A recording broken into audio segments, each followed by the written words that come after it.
বেঈমান, দালাল, মির্জাফর এরা কিন্তু বেশি দিন টেকে না। কিছুদিন হয়তো খুব আরাম করে, কিন্তু তাদের পরিণতি অত্যন্ত খারাপ, ভয়াবহ, এবং মানুষ সবসময় তাদেরকে ঘৃণার চোখেই দেখে।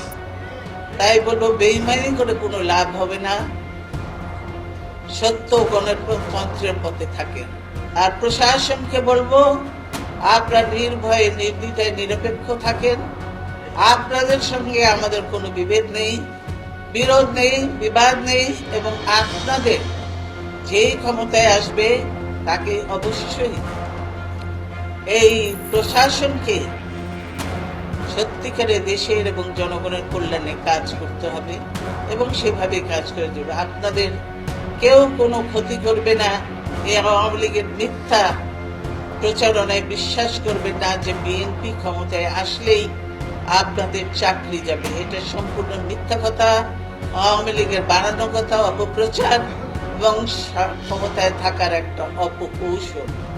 তাই আমার বক্তব্য আর না বাড়িয়ে, আপনারা সাংবাদিক ভাইয়েরা যারা বেঈমানি করেছে, আপনারা তাদেরকে চিহ্নিত করেছেন। এই বেঈমান সাংবাদিক, বেঈমান, দালাল, মির্জাফর এরা কিন্তু বেশি দিন টেকে না। কিছুদিন হয়তো খুব আরাম করে, কিন্তু তাদের পরিণতি অত্যন্ত খারাপ, ভয়াবহ, এবং মানুষ সবসময় তাদেরকে ঘৃণার চোখেই দেখে। তাই বলবো, বেঈমানি করে কোনো লাভ হবে না। সত্য গণতন্ত্রের পথে থাকে। আমি কোনো সময় বেঈমানদের সঙ্গে হাত মেলাই নাই, ভবিষ্যতেও বেঈমানদের